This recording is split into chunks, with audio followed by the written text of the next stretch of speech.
perifèria. Les organitzacions i entitats feministes que no estem en el centre, és a dir, que no estem a Barcelona principalment,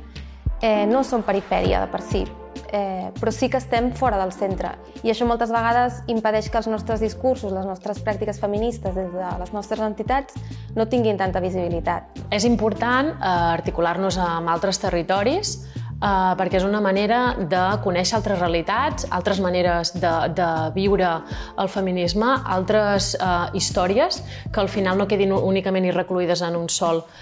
territori i que en el dia a dia segurament és més pragmàtic coordinar-te amb els agents més pròxims i té una certa lògica d'abordatge,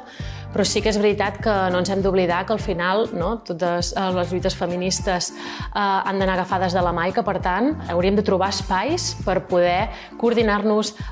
parlar del que està passant, del que ens està faltant, què ens està mancant. I davant de la pregunta de com posar en valor el que es fa des de la perifèria o des de la no centralitat, seria principalment no donar per sentat que fora de Barcelona no hi ha organitzacions feministes i no hi ha entitats feministes, perquè no és veritat. Segurament hi ha menys i menys articulades i amb menys recorregut o no, depèn, però no donar per sentat que fora de Barcelona no hi ha trajectòries feministes i pràctiques feministes transformadores.